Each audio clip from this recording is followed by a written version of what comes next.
Dr. Gupta, can you talk about OPI for us? I mean, 41 years. That's so many years of successful stories to tell. So, as you know, Indians have the largest number of professionals especially in US, whether in medicine, IT, or any other field. But in medicine, we are the largest group after AMA. So you probably heard we represent almost 120,000 doctors, students, and residents. So it's a large group, and the power is in unity, right? If we are scattered, if we're not working together, then there is no power. So to utilize the strength of such a large group, that's how the API was started, and it has been a long journey Yes. of unity.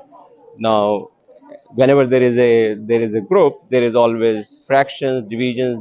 It takes time to build on relations, build on trust, and here we are. We are definitely a very large and prominent, and we still have a long way to go, but we That's right. definitely.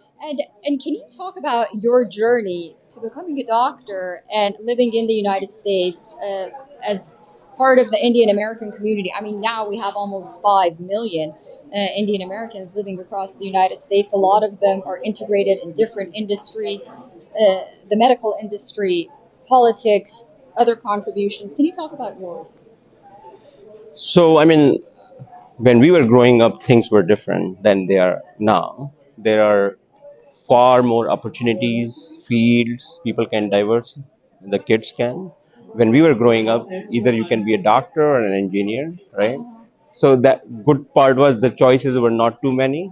So you basically flip a coin and Yes. choose, and because having more choices makes you more crazy, right? So because Does it make you crazy? well, at that time it was easy. Okay, either I know I don't want to be engineer, let me be doctor. And it's like if there are too many girls, it's hard to choose one Yes, person. it's The choices are less, choose one. So that's what we did. yes.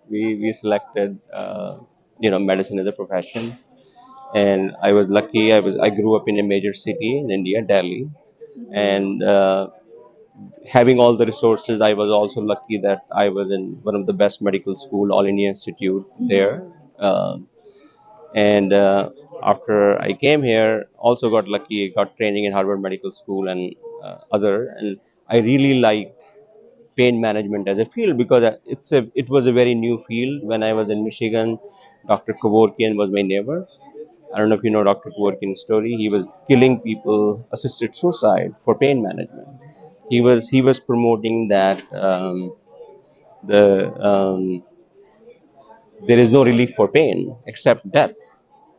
So it's a funny story. I was doing a rotation in the pain management clinic as a student, and I had a 34-year-old nurse from Boston came to for some fibromyalgia, general body pain. Young, beautiful girl, two kids, one 7-year-old, one 5-year-old.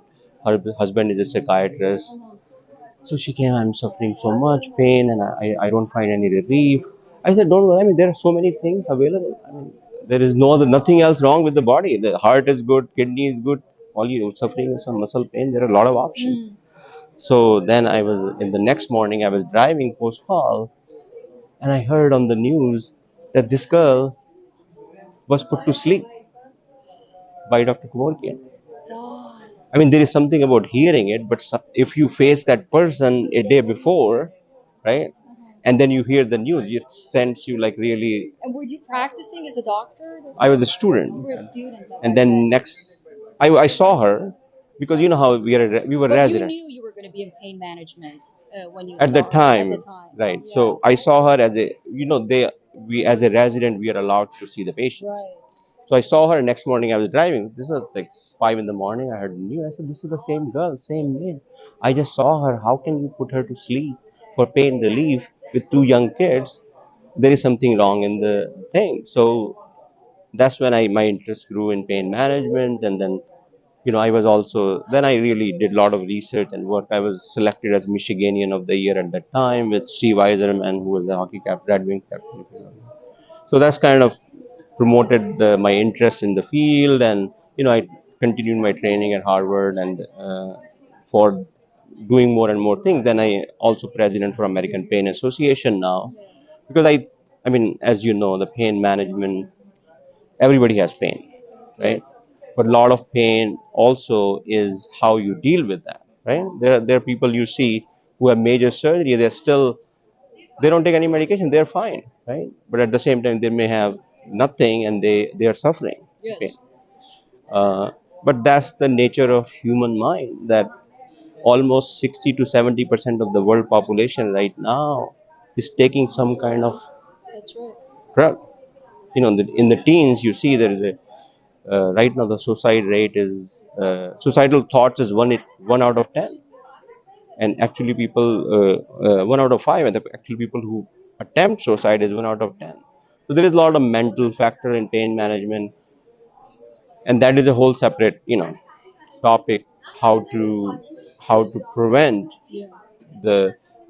the whole body going into a spiral downward thing. That's why they have more back pain, headaches, a lot of nerve pain, and it's You stress. think it starts in it's mental from the Because, very beginning and then it becomes. because the society is such, if 70% of the people are either requires tobacco or marijuana or alcohol, right, to feel better, right, to take care of it, they must to feel well, be normal.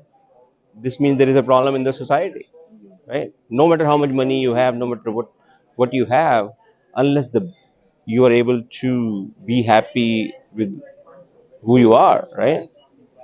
That society has gone where we feel. I mean, Eastern philosophy is like you are enough, Yes. right?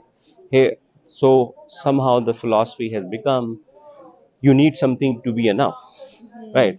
Very Right? interesting. There is something lacking in you, Right. right? Very So interesting. they're just trying to find something, whether it's a boyfriend, whether it is a drug, whether it just to or the position, maybe they will let's get top in our class. So everybody's looking for something to become complete, Right. but they don't realize they are complete as they are, right?